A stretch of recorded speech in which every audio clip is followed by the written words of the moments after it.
इस पायदान पर मैं आमंत्रित करना चाहती हूँ हरियाणा के पूर्व राज्यसभा सांसद माननीय रामचंद्र जी जागरा साहब, भारतीय संस्कृति को समर्पित हरियाणा से राज्यसभा के सदस्य और राजभाषा की पहली उप समिति के सदस्य, शहरी विकास समिति भारत सरकार के सदस्य और हिंदी सलाहकार संस्कृति प्रेमी माननीय जांगड़ा साहब को अध्यक्षीय उद्बोधन के लिए मैं सादर आमंत्रित करती हूँ।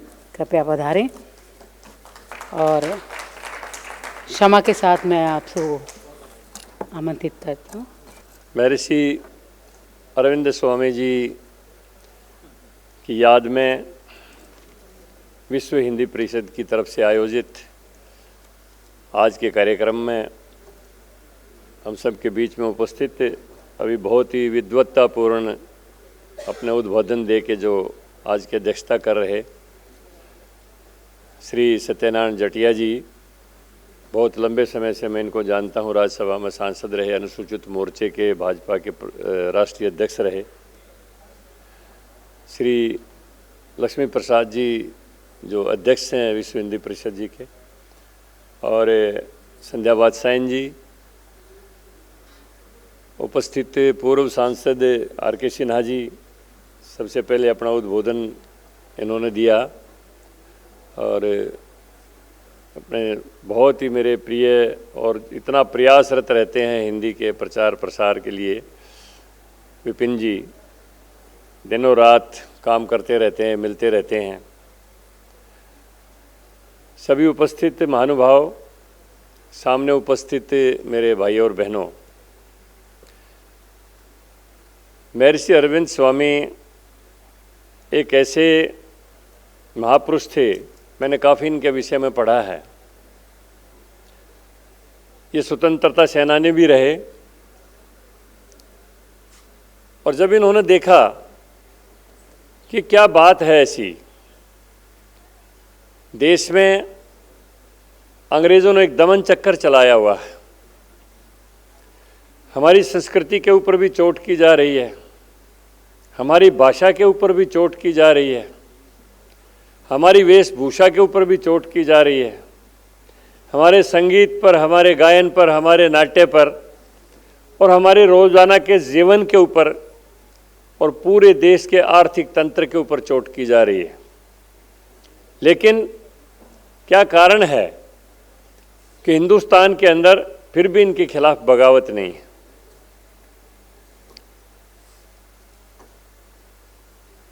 और एक महापुरुष से इनकी मुलाकात हुई और उन्होंने कहा कि अरविंद जी, वातावरण निस्तेज है, वातावरण में तेज नहीं है, इसलिए पहले वातावरण को ऊर्जावान बनाना पड़ेगा, ब्रह्मांड में ऊर्जा फेंकनी पड़ेगी, तब जाके क्रांतिकारी पैदा होंगे। तो इन्होंने पांडिचेरी में, आज के पुदुचेरी में अपना आश्रम बनाया और गहन साधना के अंदर बैठ के इन्होंने ब्रह्मांड में ऊर्जा फेंकी।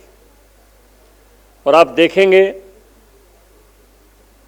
हमारे देश के जितने भी क्रांतिकारी हैं, चाहे वो शहीद भगत सिंह जी थे, अशफाक उल्लाह खान थे, बिस्मिल थे, चंद्रशेखर आज़ाद थे, सुभाष चंद्र बोस थे, वो सारे के सारे क्रांतिकारी समकालीन हैं।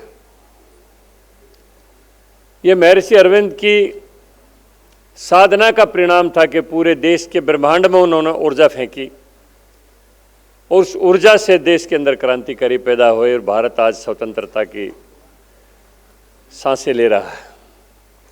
और केवल यही नहीं, आज भारत पुनः विश्व का पुनः विश्व गुरु बनने के मार्ग के ऊपर अग्रसर है। यहाँ पर हम हिंदी की चर्चा के लिए बैठे हुए हैं। मेरा परम सौभाग्य रहा, राज्यसभा में आने के बाद मुझे राजभाषा हिंदी समिति का सदस्य बनाया गया।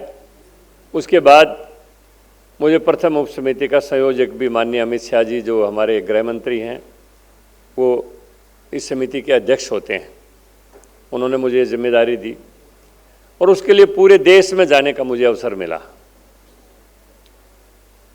हिंदी की कितनी अनुपालना हमारे देश में की जा रही है, ये जानने का मौका मिला। मेरा विषय रहा ये, लेकिन उस विषय को और ज़्यादा विस्तार रूप में जानने के लिए पूरे देश में जाने का जो मौका मिला, उससे और भी ज़्यादा मेरा ज्ञान बढ़ा।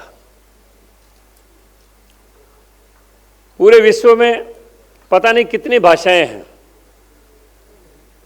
लेकिन भाषा का विज्ञान जो है वो संस्कृत और हिंदी के पास और किसी भाषा के पास भाषा का विज्ञान नहीं है। यही एक भाषा है जिसके सारे स्वर कंठ से निकलते हैं। ए आ ई ई उ ऊ ए ऐ ओ ओ अंग, सभी स्वर जो कंठ से निकलते हैं। हमारे व्यंजन भी क्रमवार निकलते हैं। हम क ख ग घड़े से शुरू करते हैं तो हमारी जीवा का पिछला हिस्सा प्रयोग में आता है। फिर च छ ज जइए बोलते हैं तो उससे आगे का हिस्सा प्रयोग में आता है। फिर टे ठे डे डेणे बोलते हैं तो फिर उससे आगे का हिस्सा तलवे का हमारा प्रयोग में आता है। और फिर तै थे दे देने बोलते हैं तो बिल्कुल जीवा दांतों के पीछे चली जाती है। और जब दांतों का प्रयोग भी खत्म हो गया और जीवा का भी, तालु का भी, कंठ का भी, तो फिर हमारी भाषा होठों के ऊपर आ जाती है, पे फे बे बे में। ये क्रम किसी दुनिया की किसी भाषा के अंदर नहीं है।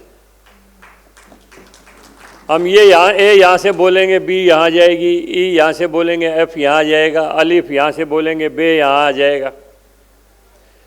विश्व की किसी भाषा के पास भाषा का विज्ञान नहीं है। विज्ञान केवल पास मात्र हिंदी के पास है। और इस विज्ञान को हमारे ऋषि मुनियों ने विस्तार रूप देते हुए मंत्र विज्ञान का आविष्कार किया कि मंत्रों के माध्यम से शब्दों का गुंथन जो किया जाता है मंत्रों के लिए, और फिर उनका जो उच्चारण का जो तरीका है, उसके माध्यम से हम विश्व में क्या परिवर्तन कर सकते हैं। ये विज्ञान और किसी भाषा के पास नहीं।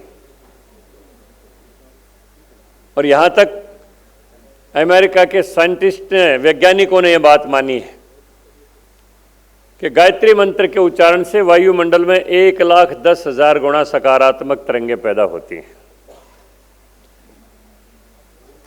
और अमेरिकन पार्लियामेंट की शुरुआत भी अब गायत्री मंत्र के उद्बोधन के साथ होती है। लेकिन ये हमारे देश का दुर्भाग्य रहा कि हमें, हमारे बुजुर्गों को हिंदुस्तान के अंदर हिंदी आंदोलन चलाने पड़े। स्वतंत्रता से पहले बहुत सी हमारी सभ्यताएं, हमारी संस्कृति, हमारा गायन, हमारा वादन, हमारा नाट्य, हमारे बुजुर्गों ने उसको सुरक्षित रखा। ना मुगल उसके ऊपर चोट कर पाए, ना अंग्रेज उसके ऊपर चोट कर पाए। और दक्षिण भारत को तो मैं धन्यवाद देता हूं कि आज भी वो भारतीय संस्कृति को, संगीत को, नाट्य को जिंदा रखे हुए हैं। या एनसीआर रीजन में तो पूरा पॉप म्यूजिक चलता है, जिसका नाम ही पॉप म्यूजिक है। भारतीय संगीत का तो नाम ही नहीं। दक्षिण फिर भी इसको जिंदा रखे हुए है। लेकिन अब धीरे धीरे धीरे धीरे हिंदी की तरफ दोबारा जिज्ञासा भी बढ़ रही है और रुझान भी बढ़ रहा है। और ये इसलिए जरूरी है कि भारत को एक सूत्र में बांधने के लिए अगर एक कोई भाषा हो सकती है एकता और अखंडता के लिए, तो वो केवल मात्र हिंदी हो सकती है।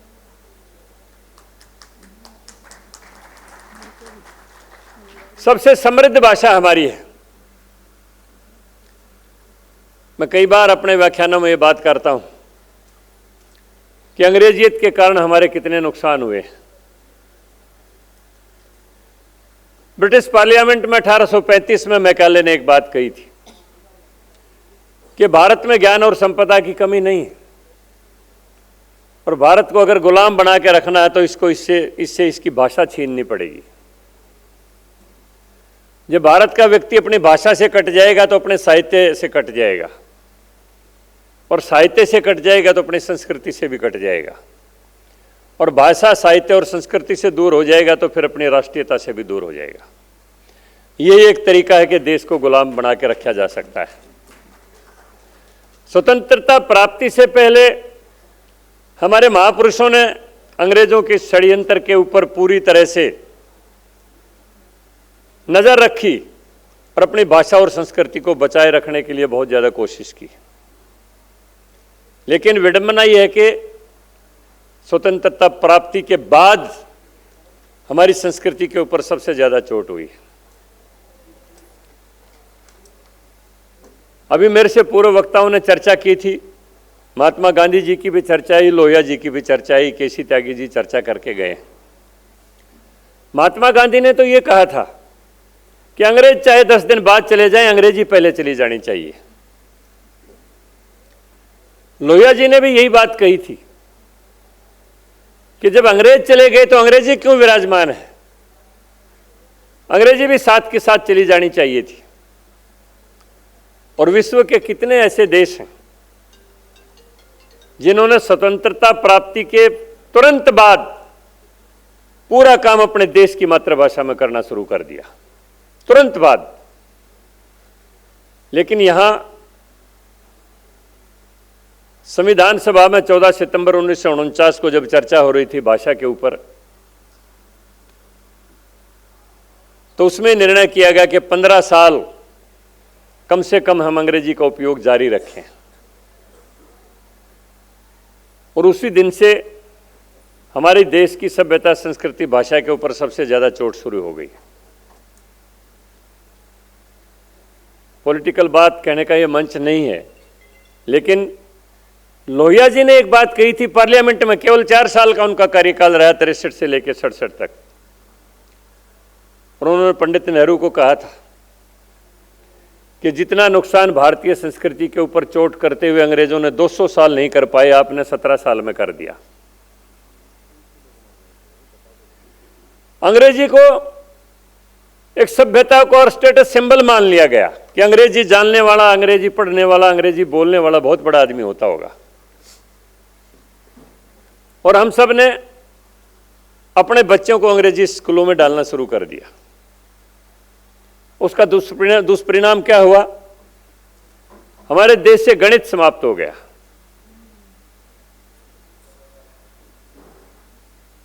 बंगाल के पहले मुख्यमंत्री बने आजादी के बाद प्रफुल्ल चंद्र घोष,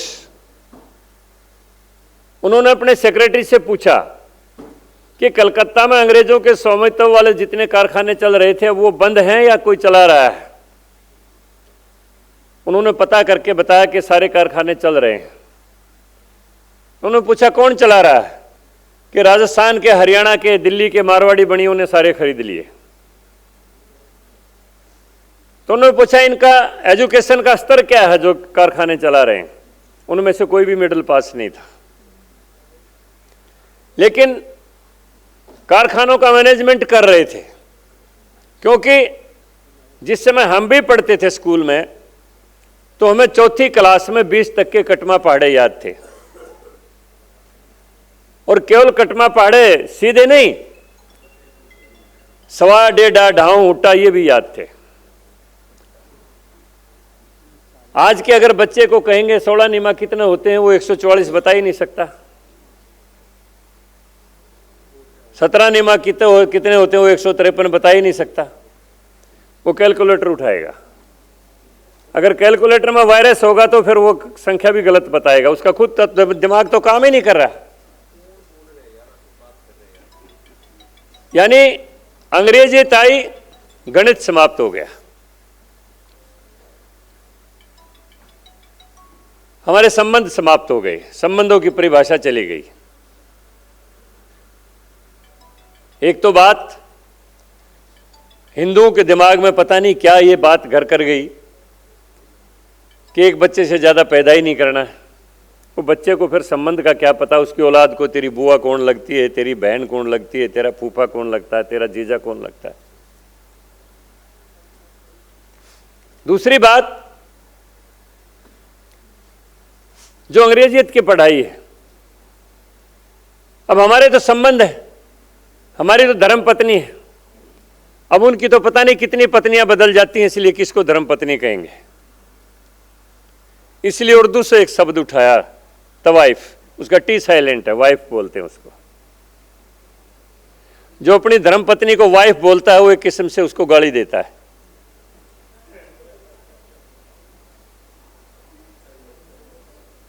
उनका कोई ससुर भी कोई परमानेंट नहीं है, इसलिए फादर इन लॉ है, कानूनन है।